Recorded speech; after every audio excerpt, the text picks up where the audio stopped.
At the center of the Russia panic is an accusation that bears directly on a key foreign policy question that affects all of us, and it's this.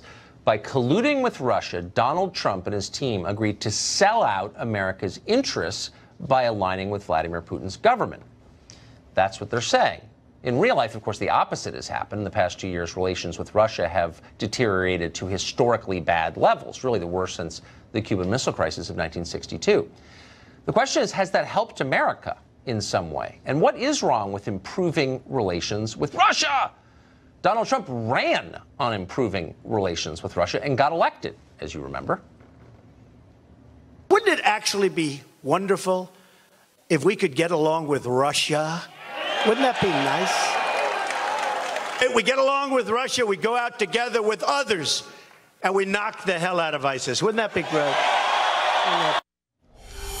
Steve Cohen is a former NYU professor, one of the eminent Russia experts in America, author of the new book, War with Russia, From Putin and Ukraine to Trump and Russiagate, and he joins us tonight. Professor, thanks very much for coming on. Well, you got quite a lot. You got quite a lineup tonight, all the skeptics. Well, it's what's just so interesting. At the heart of this is a real foreign policy question, which is why we're always so grateful to talk to you. And that question is, does the United States benefit in some way from demonizing Russia? Should we be enemies with Russia, or could we benefit more from some kind of loose alliance with Russia? That's really the question that Trump raised.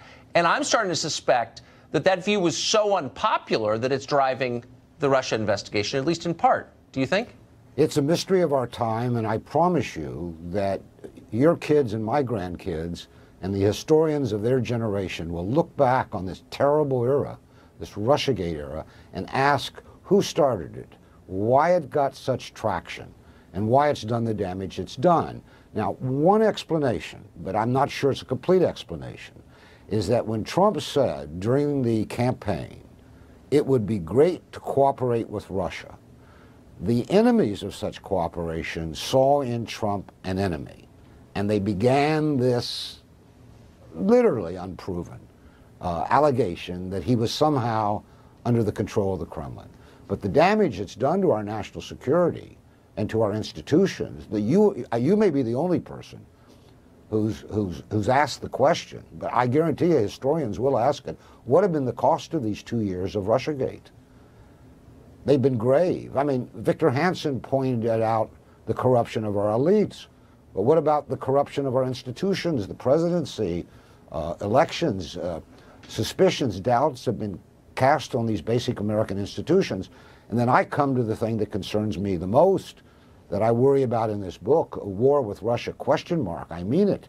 I think it's a possibility that Trump is not free to do crisis negotiation with Russia, and there's going to be a crisis soon, for sure, the way every president since Eisenhower has been. Right. I've said that before on your show. It's virtually an existential constitutional duty of the American president in the nuclear age to be free, empowered to deal with questions of war and peace with Russia the way John F. Kennedy was, Cuban Missile Crisis.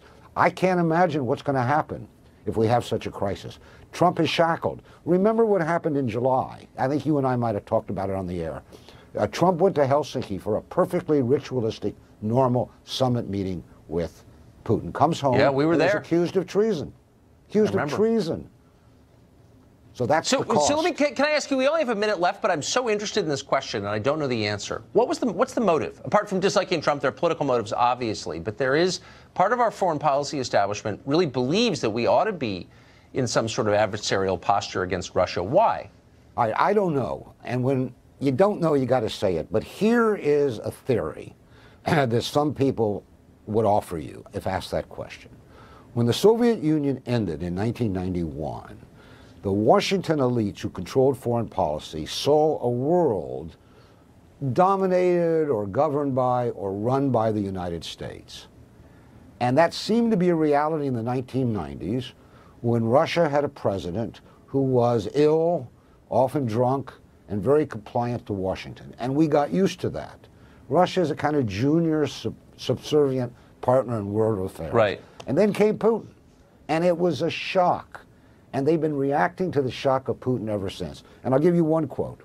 Yeah. Nicholas Kristof, a very influential New York Times columnist, lamented in print, listen to this, that Putin did not turn out to be what he expected, namely a sober Yeltsin.